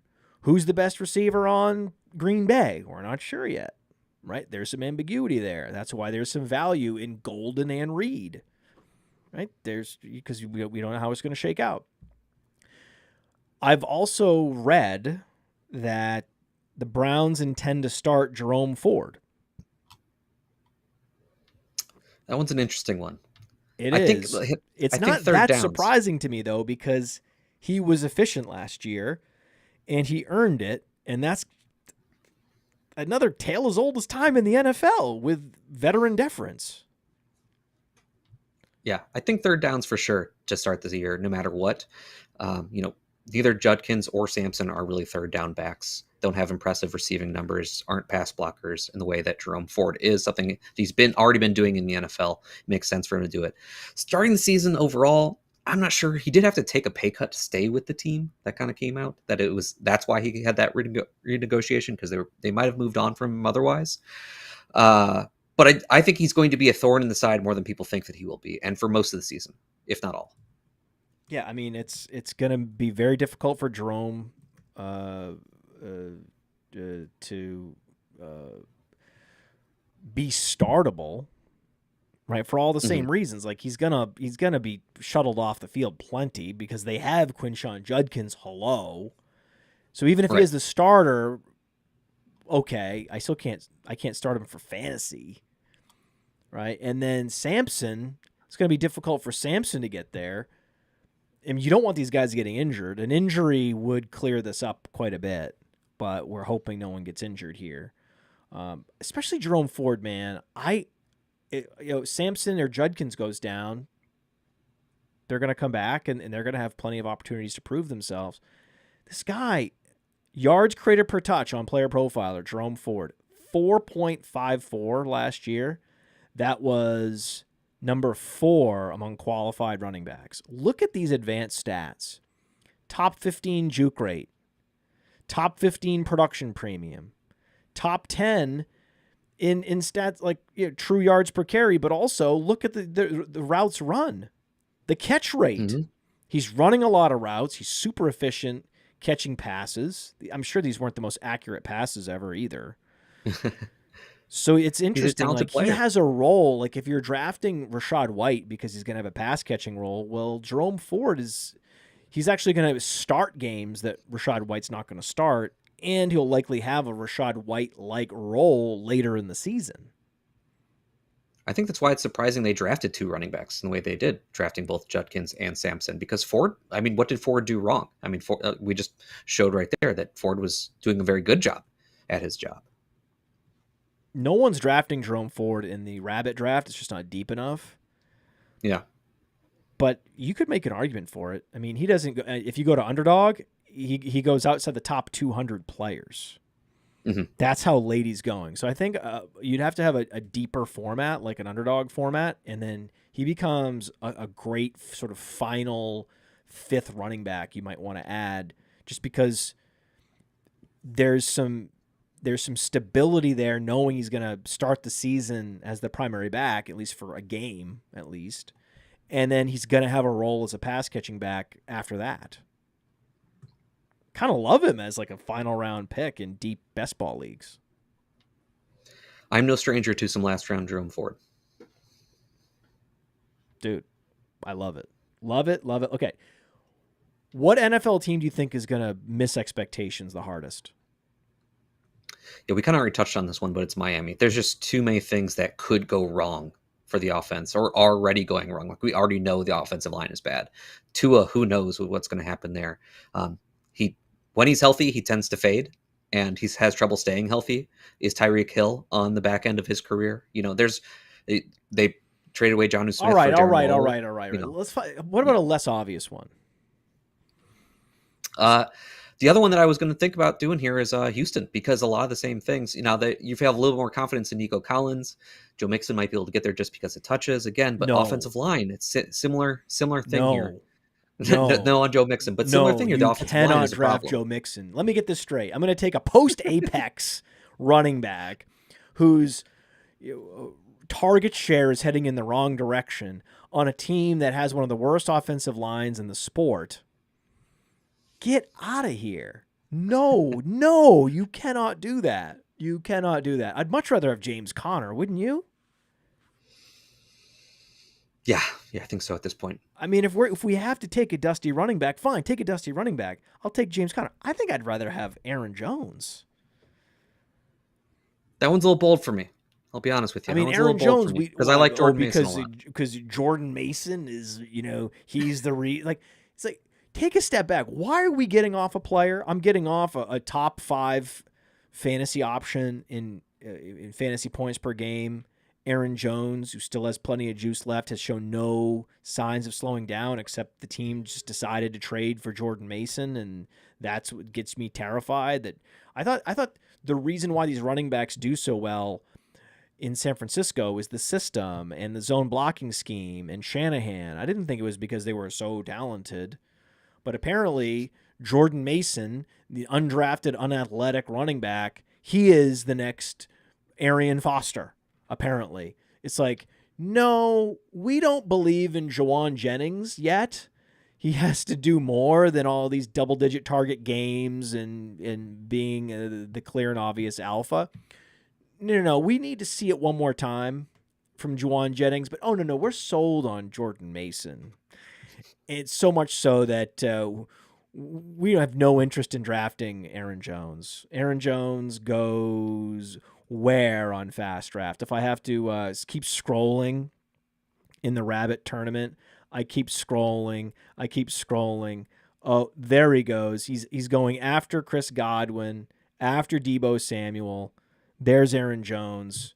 He does go before Tony Pollard, right? He does go before Pacheco, right? See, that's the thing. It's like, I actually like Pacheco too. I like drafting running backs in that little pocket, because Brian Robinson's in that pocket. Brian Robinson could score 15 touchdowns, so I don't see why not. And Pacheco is in a great situation. I'm not going to get off Pacheco because of Kareem Hunt any more than I'm going to get off Aaron Jones because of Jordan Mason. That's not going to happen. So that's an interesting little pocket, I think, where you can get a running back, particularly in the Rabbit tournament. I'll say Aaron Jones, I think, is the one out of that group that I like. And you're talking about, Mixon versus him. Aaron Jones is obviously up there in age 2, but it's a different bet because Aaron Jones is cheaper than Mixon. So at cost, I hear you. No, I'm saying regardless of cost. I just think that I know Mixon's you are. ADP I'm is saying absolutely absurd. I think it's I'm like, this is it's one thing to be in on a dusty running back who's in a great situation and who hasn't slowed down at all, right? Like, this guy's old, looks dusty, but technically the advanced metrics say that he's doing just fine. Like, Josh Jacobs is a lot of wear and tear, a lot of mileage, age 27, came into the league very early. And yet you go back, you look at the advanced metrics, he's a metronome. No dip. No fear. I'm going to draft him in the Scott Fish Bowl. I'm hoping to get him in the 3rd round. I'd love to. I started Saquon Barkley, Trey McBride, and now I'm ideally going to be drafting Josh Jacobs. If anyone will ever pick in my league, my God, we're stuck at the end of the 2nd round still. It's absolutely brutal. But yeah, Mixon, it's like, no. He's in a situation where he's going to have to generate a lot of yards on his own. It's one thing if you have Travion Henderson, okay, and he's on a bad team, but he's going to be getting the ball in space, and he's going to be lightning, right? I'm not nearly as interested in a thunder type running back with a bad offensive line than I am a lightning running back. Like, I'm much more interested in the satellite back type backs in these situations than I am the plotting between the tackles guy who lost his tackles, right? Who is going to have no running lanes whatsoever, and he's already older and not as efficient. And now you're going to take away his offensive line. They're going to have to he's going to be doing a lot of pass blocking. They're going to be dropping back and throwing. And I hope this team can keep it together, but I think this would be a good under this particular team. I think the Colts with Daniel Jones could exceed expectations. So I think Jacksonville has high expectations this year. The Titans with Cam Ward, they're going to exceed expectations because I think the league is not quite ready for what Cam Ward is going to be. I think there's going to be a lot of teams that are caught by surprise with how mature he is and how good he is. I mean, they're already talking about, he's already learning the lessons and he's taking a lot of the bad decision making in camp and they're having to work with him and that narrative is pervasive right now with the beat reporters, but that's perfectly fine. It's funny how that will happen and that story will get out in June and July. And the next thing you know, he's starting to actually throw some dimes in preseason and he's mature. He's pro ready. So someone in that division has to miss expectations. Someone has to be disappointing. And all signs point it to being Houston. But that's not necessarily bad for Stroud. That's the thing. They can be worse. They can have a worse record, but they're playing from behind, and Stroud actually gets there. Nico gets there. Kirk gets there. But there's no in that world. There's no way Mixon gets there. Mixon's a stay away. If their offense and their team struggles this year, that is a death knell for Mixon. His production is really tethered to the success of the team in a way that the passing game options are not. I do like your point about the Titans though here with Cam Ward there. He's just someone who has just worked and worked and worked and worked his way up throughout his career, starting from nowhere to get to be first overall pick. Like, that is someone who I don't think will allow himself to fail in the NFL. And they're already talking about a more even rotation between Spears and Pollard. I like this one. And that's why one of my big running back stashes, I know y'all know Roschon Johnson. Yes, I know Roschon Johnson. Okay, Roschon Johnson. Okay. Tajay Spears. Yes. They were the two best running backs at the 2022. No, they were the two best running backs at the 2023 Senior Bowl. Yes. They were. Yeah. Spears is a fantastic bet. You know, that's why I'm not really drafting Tony Pollard much, is because I would just rather draft Tajay Spears a few rounds later. All those running backs I listed, right? Yeah. That whole tier from Aaron Jones through Pollard through Brian Robinson. The only guy in there I've no interest in is Pollard because, again, they're going to be losing a bunch of games. Not great. And it's all about Spears. Spears is absolutely the arbitrage play on that backfield. Yeah. He's been efficient every time he's had an opportunity to play. He's produced every time he's got an opportunity to play. He's a very good pass catcher in this offense. They're probably going to be having to drop back to pass a good amount. I would imagine a lot of that is going to be going to Tajay Spears, younger player. You know, there's ways for him to take over that backfield. If, like, minimum, I think this is going to trend towards a 50-50 between them because younger, more explosive player and his usage in the passing game. But would it be a surprise if it's Tajay Spears' backfield more as the season went on? I don't think it's that surprising. Spike weeks. It could be 60-40 and still equal number of spike weeks. Just because with the negative game script games, Spears is in there more. He has a couple long runs. He scores a couple touchdowns on screenplays. Next thing you know, they both have like 4 spike weeks. Fine. Right? It's just in the weeks where Spears doesn't hit, he has like 2 points or 3 points. That's fine. That's perfectly fine. In best ball, that's perfectly fine. That's why Spears is one of the best ball running backs there is. Because even if there isn't an injury, he's going to have spike weeks. And he's very affordable. I mean, very affordable. Very.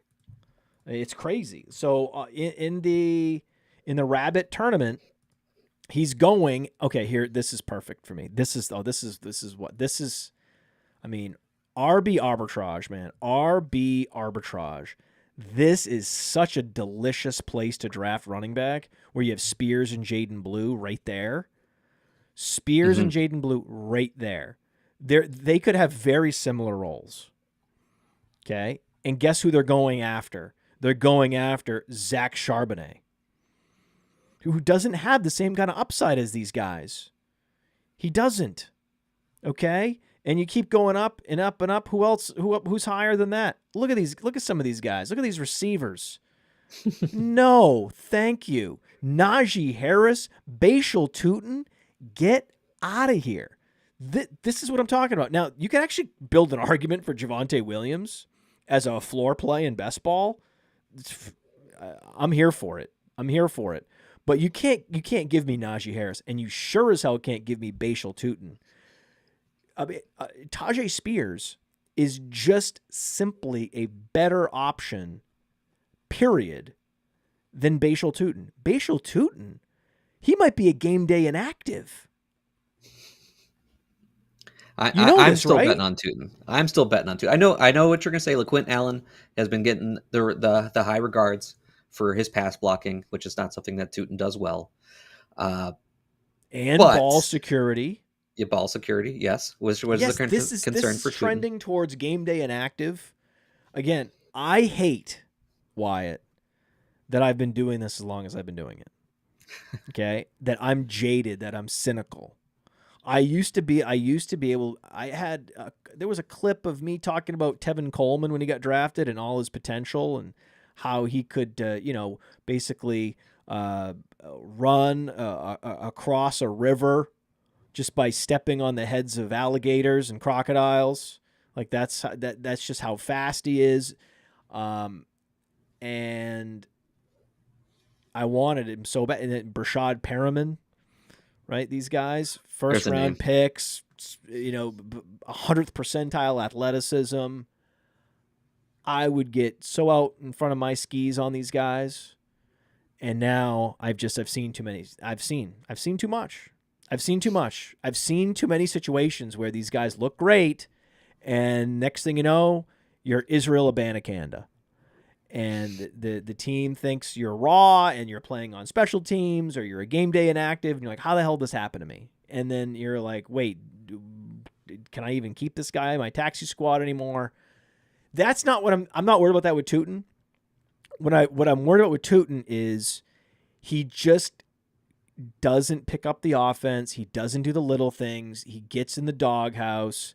They want to prove a point to the team with LaQuint Allen. This is why I've been drafting in these mock drafts. I've been getting so much Travis Etienne. Travis Etienne to me is such a smash. If this team is going to be taking a step forward this year, then Etienne is going to be the starter, and he's going to be benefiting from that. And they're certainly not going to.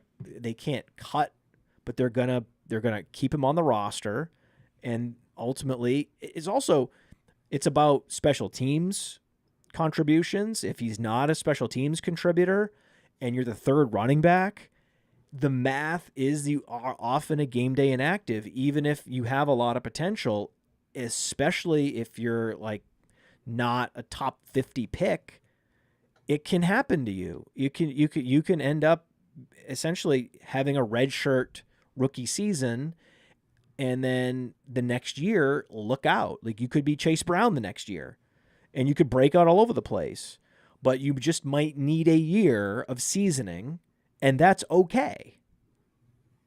I could see it potentially taking a little bit of time, but I do think that he is a very explosive running back, really good in space, someone that James Gladstone, the new GM, specifically targeted, mentioned his name when interviewing for the job as someone that he wanted to try and get on this offense. So I do think that he's going to get the opportunity this year to at least prove himself. Now, you can argue with me that he won't right away. And pick 112 in a best ball draft? Explosive. Really good in the open field. I think that this is a running back that Liam Cohen's can have a lot of fun with, and I'm excited for Tootin. I would love that to be the case.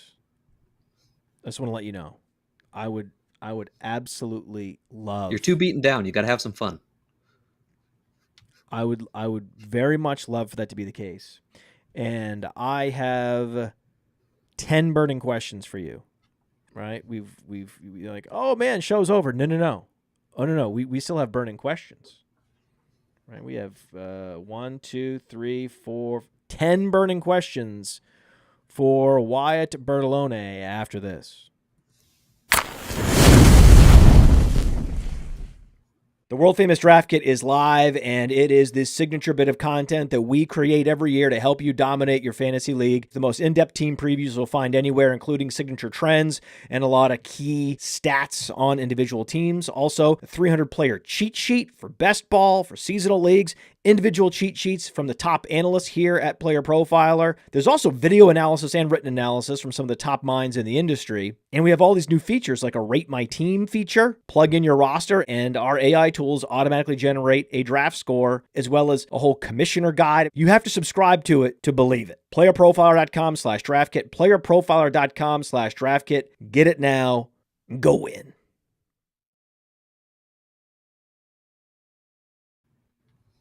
Ten burning questions for you.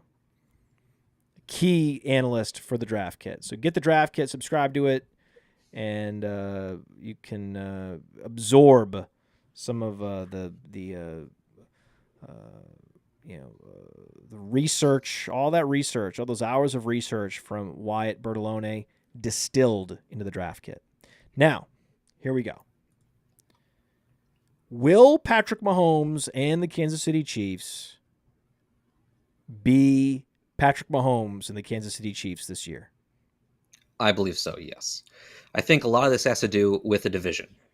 In the way this has been going for them over the last couple of years is they've been able to kind of, just roll right into the playoffs, win games pretty easily. But this division has just gotten better and better. We already talked about the Broncos. We talked about the Raiders.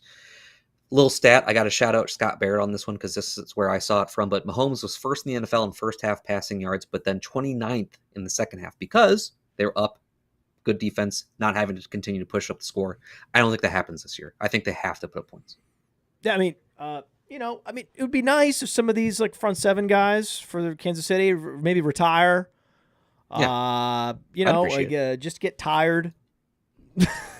Something. Yeah. Stop stopping people. Just stop stopping people. It's a lot harder to stop the Chargers this year than it's ever been. Mm-hmm. It's going to be tough. It's going to be a lot harder to stop the Raiders this year than it has been in the past. It's going to be harder to stop the Broncos than it has been in the past. So just the upgraded weaponry, offensive line of the AFC West in general, that is what is going to allow Kansas City to be Kansas City. This is why I am very in on Travis Kelce at his cost. Kelce, Ingram, just give me AFC West tight ends. And the one guy I still can't really draft Xavier Worthy much. I get it, but for me, given their ADPs are both top 50, I think you have to make a decision, and I have decided it's going to be Rashee Rice. Do you have more Rice or more Worthy? More Rice right now. I still think Worthy can be good at his cost, but a lot of his production at the end of the year came in the way that Rashee Rice was doing it in the beginning of the year.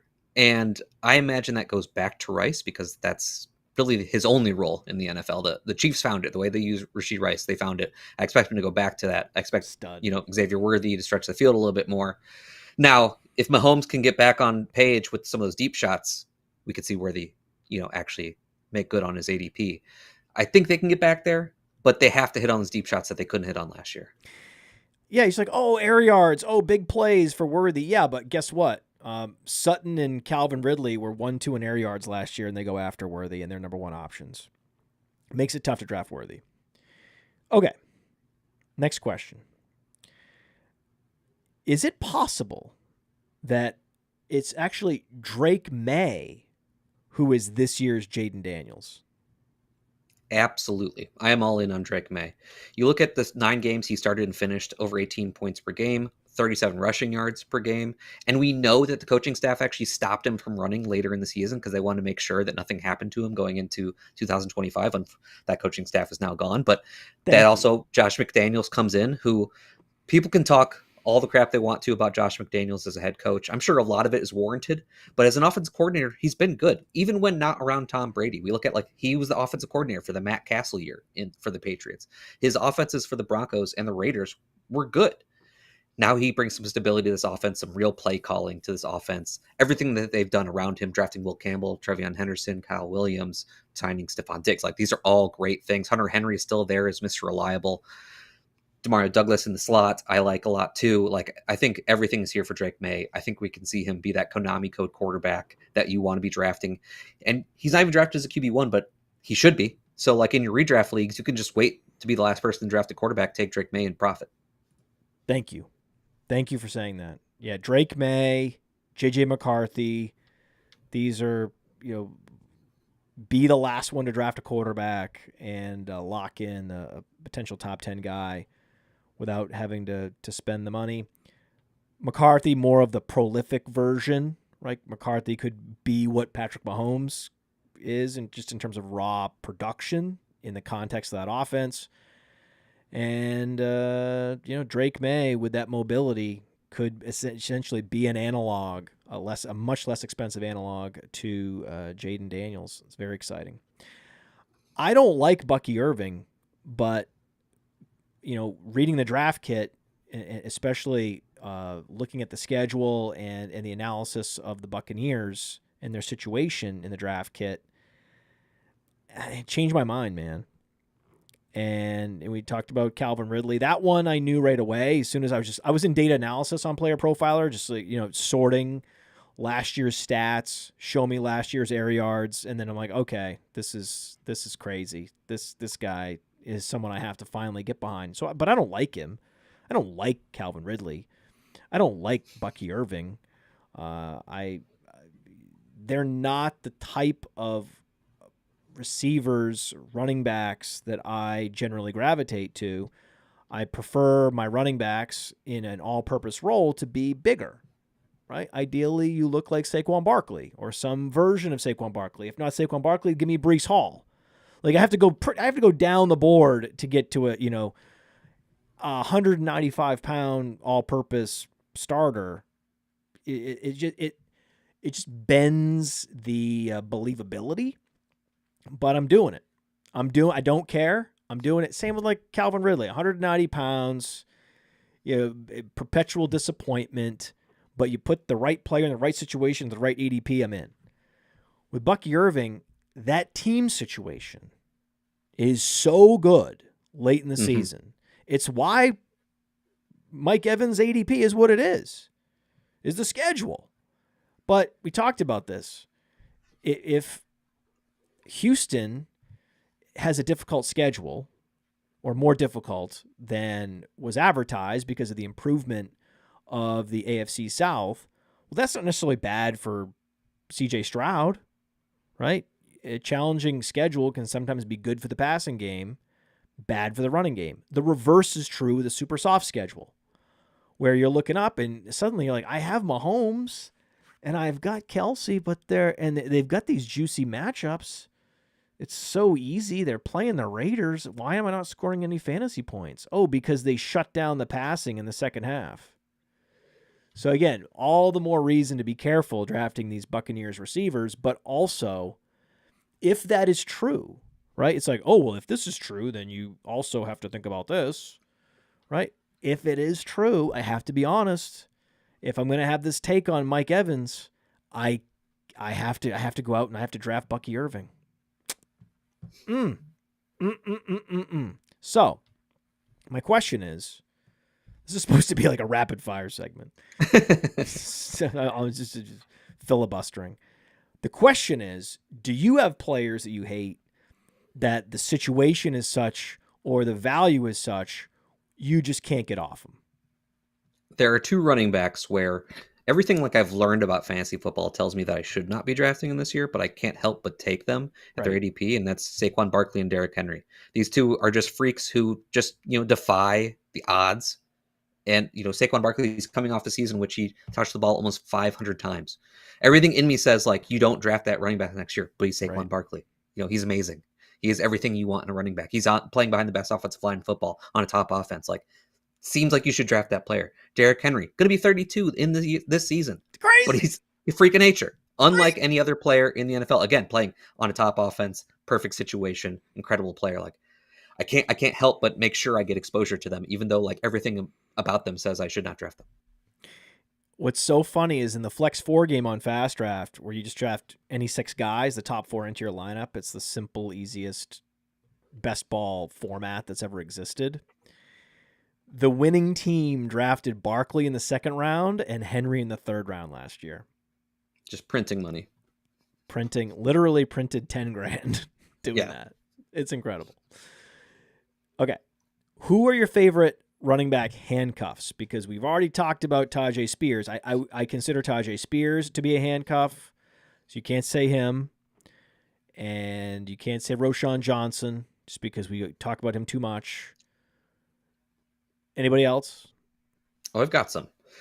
My favorite handcuff running backs are ones that you can count on them to have a large workload if the person in front of them got hurt, but are cheaper than all the other options for handcuffs because they're all priced differently.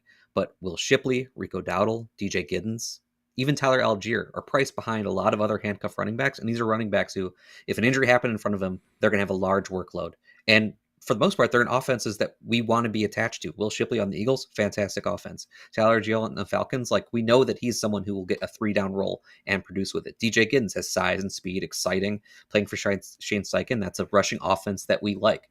Rico Dowdle just had 1,300 yards for the Cowboys and is now on the Panthers, who have shown to be a very good run blocking team, and we know that he can handle 3-down role. But they're all going later.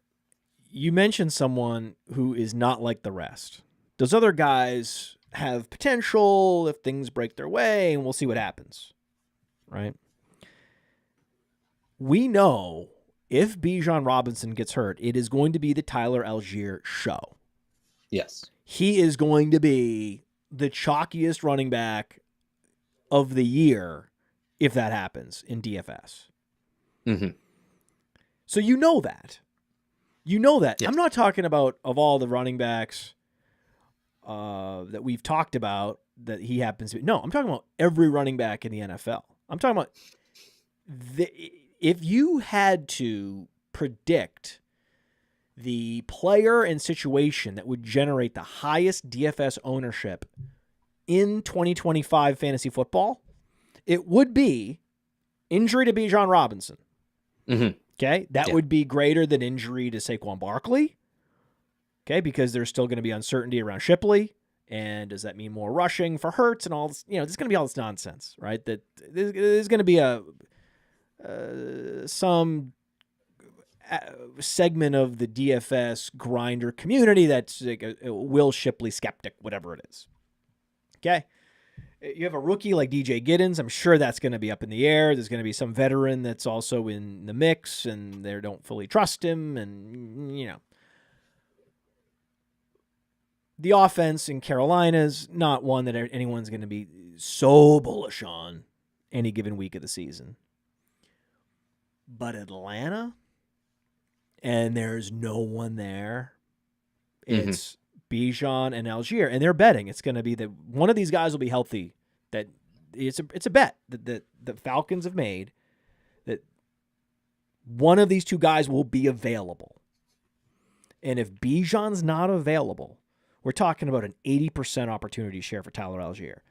Even if he's not a dynamic pass catcher, we're still talking about 5 or 6 catches in that game.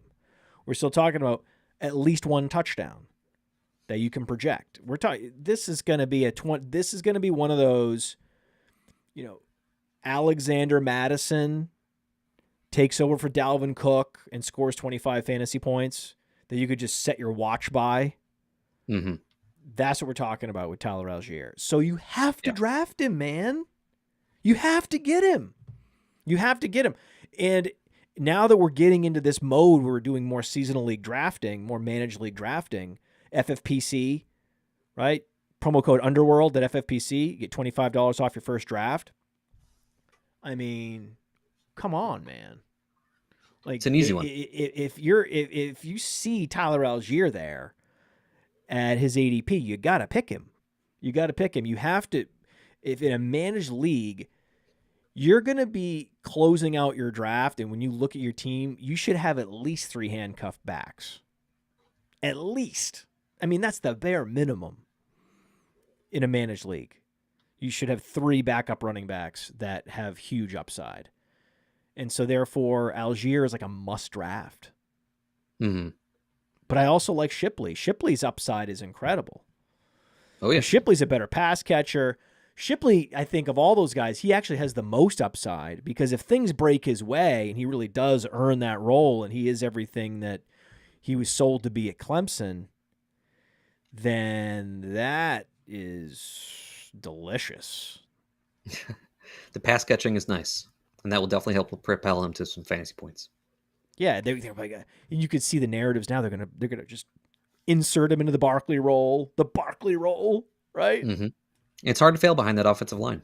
Yeah. So if you have Shipley, let's say Roschon, Shipley, Spears, Algier, if those are like your 4 top targets at the end of drafts to fill out your bench and manage leagues, I mean, you're in great shape.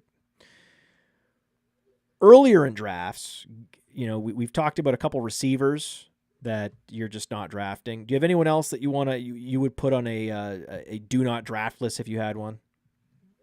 Talking receivers that I would not draft, Cooper Kupp is at the top of that list.